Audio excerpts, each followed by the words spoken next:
시청자님 댓글 내용에 설명드리겠습니다. 지금 시장 상황은 단순한 반등장이 아니라 정책 기대와 실질 경기 지표 간의 괴리가 만들어낸 전형적인 흐름입니다.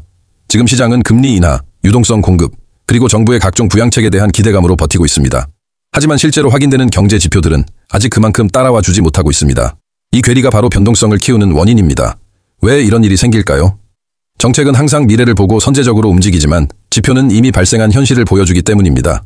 그러다 보니 투자자들은 앞으로 좋아질 것이다라는 기대와 현재는 여전히 불안하다는 현실 사이에서 갈팡질팡할 수밖에 없는 겁니다. 이 상황에서 시장이 보이는 전형적인 반응은 네 가지로 나눌 수 있습니다. 첫째, 정책 기대와 지표가 동시에 좋은 방향으로 맞아떨어질 때, 이때는 가장 강한 랠리가 나옵니다. 둘째, 지표가 급격히 둔화되면 어떨까요? 정책은 완화를 약속하지만 실적과 신용 우려가 시장을 끌어내립니다. 셋째, 긴축이 다시 부각되는 경우, 이럴 땐 금리와 달러가 강세를 보이고 성장주는 압박을 받을 수밖에 없습니다. 넷째, 지금과 같은 경우입니다. 정책 기대는 높지만 실제 지표가 예상보다 완만하게 둔화되거나 인플레이션이 쉽게 꺾이지 않는 상황입니다. 여기서 중요한 포인트는 좋은 뉴스가 반드시 호재로, 나쁜 뉴스도 무조건 악재로 작용하지는 않는다는 겁니다. 예를 들어 소매 판매가 예상보다 강하게 나오거나 고용시장이 여전히 뜨겁게 유지되면 겉으로는 경제가 튼튼하다는 좋은 신호처럼 보입니다. 하지만 시장은 이렇게 해석하지 않습니다. 투자자들은 곧바로 경제가 버티고 있으니 연준이 굳이 빨리 금리를 내릴 필요가 없을 것이고 그러면 완화 속도가 늦어지겠네 라고 받아들이죠. 이럴 땐 오히려 호재가 악재로 바뀌는 패턴이 나타납니다.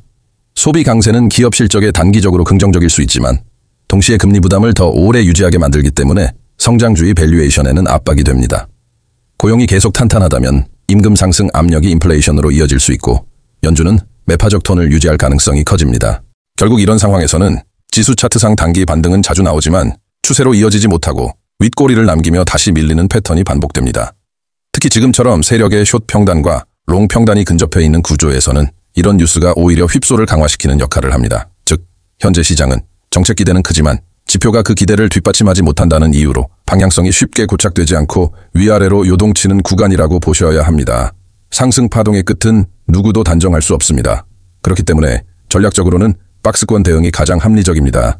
상단 구간에서는 과열을 경계하며 분할 청산을 준비하고 하단 구간에서는 지지 여부를 확인하면서 분할 매수로 대응하는 것이 핵심입니다. 결론적으로 지금의 랠리는 정책 기대가 주도하는 장세입니다. 하지만 데이터가 이를 뒷받침하지 못하는 순간 반등은 빠르고 깊게 되돌려질 수 있다는 점, 이 부분을 반드시 염두에 두셔야 합니다.